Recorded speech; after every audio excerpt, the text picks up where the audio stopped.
کسی کو کھٹک رہا ہے کوئی تو شیعہ آل محمد کھٹک رہا ہے۔ ہمیں زمانے کے حالات پہ گہری نظر رکھنی چاہیے۔ ہمارے پاس تو یہ درسگاہ موجود ہے، کاش کہ ہم وقت کے تقاضوں سے بھی آپ کو آگاہ کرتے، ہمیں کیا کرنا ہے کیا نہیں کرنا، ہمیں اس میں بھی نگاہ رکھنا ہے۔ حکومتیں بدل رہی ہیں، نظام بدل رہے ہیں، مرضی کے قوانین بنائے جا رہے ہیں، قرآن و سنت تو نعرہ ہے صرف، لیکن اس کا عملی طور پر مظاہرہ کوئی نہیں ہے۔ پاکستان کے آئین میں لکھ دیا گیا کہ قرآن و سنت کے مطابق ہوگا، آئین تو کسی حد تک ہے، لیکن اس آئین کے جو محافظ ہیں ان کا کردار سراسر قرآن و سنت کے خلاف ہے۔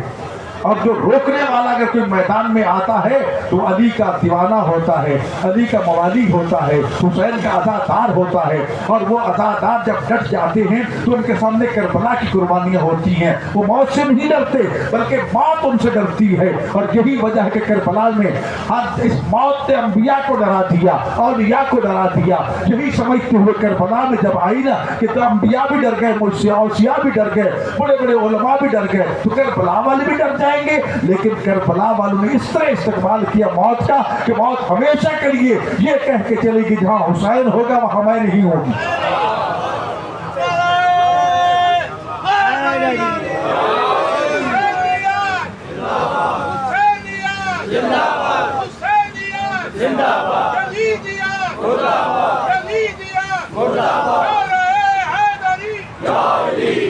آج آپ دیکھ رہے ہیں فلسطین میں اگر کوئی سب سے آگے ہے تو علی اور حسین کے ماننے والے، جب لبنان کے شیعہ موجود ہیں، یا ایران پشت نہیں کر رہا ہے، شیعہ نے آل محمد جہاں کہیں بھی ہے کلمہ حق بلند کر رہے ہیں۔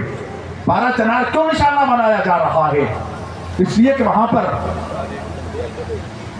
ٹوٹل شیعہ ہونا تو اپنی جگہ پر شاہ جی، بات وہ ہے کہ وہ شیعہ ہیں کہ جو دشمن کی آنکھوں میں آنکھ ڈال کے آگے بڑھتے ہیں۔ جی ٹھیک ہے، شیعہ کو نمازی ہونا واجب ہے، شیعہ کو روزے دار ہونا واجب ہے، شیعہ کو عزادار ہونا واجب ہے، شیعہ کو ماتم کرنا اپنی جگہ پر، یہ ساری چیزیں اپنی جگہ پر، لیکن دشمن سے ٹکراتے ہوئے علی کے ماننے والے، کربلا کے ماننے والے نہ کبھی ڈرے ہیں نہ ڈریں گے۔ کربلا کا 6 ماہ کا علی اصغر اگر آنکھوں میں آنکھ ڈال کے قربانی دے کے مسکرا سکتا ہے تو 12 چنار کے 6 ماہ کے بچے کو گولیوں سے چھلنی کر کے کیا تم نے حسین کا راستہ روک لیا ہے؟ جی نہیں میرے بھائیوں، ان پہ نظر رکھو۔ کربلا درسگاہ ہے، درسگاہ۔ ابھی جس طرح میرے بھائی یہ بیان فرما رہے تھے، میں اکثر میری وہ حج کی کتاب پہ میں نے یہ جملہ لکھا ہوا ہے، اگر حج کو سمجھنا چاہتے ہو تو حسین کو ساتھ ساتھ لے کے چلو گے تب حج سمجھ آئے گا۔ قربانی ابراہیم کو سمجھنا چاہتے ہو تب تمہیں سمجھ آئے گی، قربانی حسین کو ساتھ لے کے چلو۔ ٹھیک، تو لہذا حسین اور کربلا، اسماعیل اور ابراہیم دونوں ساتھ ساتھ چلتے ہیں۔ ٹھیک، تو میرے بھائیوں حالات بہت خطرناک ہیں، آنے والے اس سے بھی بدتر ہو رہے ہیں۔ نظریاتی جنگ اپنی جگہ پر چل رہی ہے، کوئی ہمارا مجاہد نظریاتی محاذ پہ لڑ رہا ہے، کوئی فکری محاذ پہ لڑ رہا ہے، کوئی لوگوں کو معاشی محاذ پہ حکومت مہیا کر رہا ہے، اور کوئی گولیوں کے سامنے سینہ تان کے کھڑے ہو کر دشمن کو بتا رہا ہے ہمیں ڈرانا چاہتے ہو؟ ہم کربلا والوں کا دامن تھامے ہوئے ہیں، ہم اس علی ابن ابی طالب کے غلام اور نوکر ہیں جو جنگ صفین میں ململ کا پتلا کرتا پہن کے نماز پڑھ رہے تھے، تیروں کی برسات جاری تھی۔ کسی اصحابی نے کہا مولا جنگ تیر یہ سارا صرف نماز ہے، نماز یہ بھی تو نماز؟ فرمایا یہ جنگ ہی میں نماز کے لیے لڑ رہا ہوں۔ رہی یہ بات کہ میں نے یہ زرہ نہیں پہنی، میں نے یہ پتلا لباس پہنا ہے، تو کیا تاریخی جملہ کہا، سنو میری محافظ میری موت ہے، وہ وقت سے پہلے آ ہی نہیں سکتی، اور جب وقت آئے گا پھر اسے کوئی ٹال نہیں سکتا۔ یہی وجہ کربلا کا قاسم جو ہے، جب چچا پوچھتی ہے کہ بیٹا موت کو کیسے دیکھتے ہو، تو فرمایا احلی من العسل، چچا شہد سے بھی زیادہ میٹھا۔ کیا کسی نے موت کا ذائقہ چکھا ہے؟ نہیں، کل نفس ذائقۃ الموت، لیکن کربلا والوں نے موت کا اس طرح استقبال کیا کہ دنیا کو بتا دیا کہ جہاں موت ہوگی وہاں اور تو کوئی ہو سکتا ہے، کربلا والے نہیں۔ کوئی بھی مردہ ذہنیت در حسین پہ جا کے جھک جائے اسے زندہ جاوید بنا دیتے ہیں۔ جی میں اس کیا کرتا ہوں اپنے طالب علموں کو بھی، سب کو بھی، ہماری حیثیت کیا ہے؟ ایک گناہگار انسان ہے، صرف نوکر حسین ہونے کے صدقے میں بڑے بڑے امیر کبیر رؤسا سردار ہمارے جوتے اٹھاتے پھر رہے ہوتے ہیں، کیا ہماری وجہ سے؟ نسبت حسین کی وجہ سے۔ تو یاد رکھو جو در حسین پہ جھک جاتا ہے، یہ کریم ابن قرما ان کو اس طرح عزت دیتے ہیں کہ دنیا سوچ بھی نہیں سکتی۔ اور میرے بھائیوں، جس ایمان کی صف اعضاء پہ بیٹھے ہیں انہی کے کردار کو سامنے رکھیے۔ جب امام محمد تقی علیہ السلام کی شہادت ہوئی تو نقوی سادات کے جد اعلیٰ، میں خاص طور پر نقوی سادات کو عرض کیا کرتا ہوں، خدا را پاکستان میں امام علی نقی علیہ السلام کی سیرت پہ، ان کے کردار پہ، ان کی تعلیمات پہ کوئی اکیڈمی بناؤ، کوئی یونیورسٹی بناؤ، کوئی مدرسہ بناؤ، کوئی ریسرچ سینٹر بناؤ۔ جی کتنے نقوی سادات موجود ہیں پاکستان میں، ہندوستان میں، جی لیکن ایسا کوئی ہمیں مرکز نہیں آتا جو امام کے نام پہ بنایا گیا ہو۔ یہ امام جب یتیم ہوئے تھے تو 6 سال کے تھے، کتنے؟ سر دوبارہ سوچی، کتنے؟ عباسیوں نے یہ سوچا کہ اس 6 سال کے بچے کے ذہن کو موڑنا بڑا آسان ہے۔ جی اس زمانے کے بڑے پڑھے لکھے کو، جنید بغدادی اس کا نام تھا، اس کو بلایا گیا کہ جناب یہ ٹیوشن فیس لو، یہی لفظ استعمال کروں گا، جی جتنے پیسے چاہتے ہو لے لو، اس بچے کا ذہن ہمارے حمایت میں موڑ دو، جی اس کو ہمارا حامی بنا دو۔ 6 ماہ کا بچہ بھلا یہ کیا کر لے گا، اور بہت ہی کوئی نہیں ہے۔ جی معاہدہ ہو گیا۔ اب وہ استاد صاحب آئے امام علی نقی علیہ السلام کو پڑھانے کے لیے، اور بھی نقوی صاحب جی پڑھانے کے لیے، اور 1-2 مہینے جب گزرے تو بلایا حاکم وقت نے، سنا کیسے پروگرس جاری ہے؟ کہنے لگا حضور میں پڑھانے تو گیا تھا لیکن پڑھانے کی بجائے میں تو ان سے پڑھ رہا ہوں۔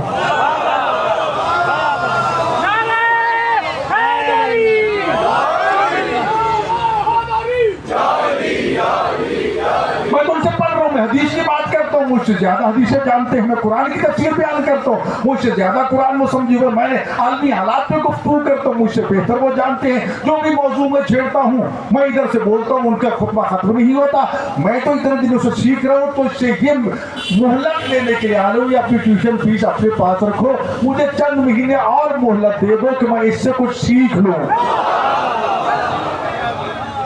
یہ ہے امام نقی علیہ السلام۔ انہوں نے سمجھا تھا کہ آل محمد اللہ کے چنے ہوئے ہیں میرے بھائی، جی جن کو اللہ چنتا ہے وہ سن و سال کو نہیں دیکھتا، جی وہ علم لدنی کے مالک ہیں، وارث علوم نبوت و قرآن ہے، ان کا کوئی مقابلہ نہیں کر سکتا۔ ان کے دیے ہوئے فارمولے قیامت تک دنیا کے لیے رہنمائی کا کام کرتے رہیں گے۔ بڑی کوشش کی امام نقی علیہ السلام کو، جب دیکھا یہ بچہ تو قابو نہیں آتا۔ امام محمد تقی علیہ السلام کے زمانے میں ایک عورت نے دعویٰ کر دیا تھا کہ میں زینب بنت علی ہوں، میں بھی شام گئی تھی، مجھے شام لے جایا گیا تھا، میں ہی کوفہ گئی تھی، میں نے خطبے دیے تھے۔ ظاہر نسبت کی وجہ سے لوگ عزت کرنے لگ گئے، مال دنیا کا ڈھیر لگا دیا، لوگ گمراہ ہونے لگ گئے، کوئی راستہ نظر نہیں آتا تھا۔ حاکم وقت مجبور ہو کے امام محمد تقی علیہ السلام سے اس کا حل پوچھا، تو فرمایا اس کا حل تو بڑا آسان ہے، اس کو درندوں کے سامنے ڈال دو، جی اگر درندے سے چھوڑ دیں تو یہ سچ کہتی ہے، اگر درندے چیر پھاڑ دیں تو جھوٹ بولتی ہے۔ کہاں کیوں؟ فرمایا اس لیے کہ اللہ تعالیٰ نے ہم آل محمد کے خون کو، گوشت کو، ہڈیوں کو جنگل کے درندوں پہ حرام کر دیا ہے۔ جب اس جھوٹی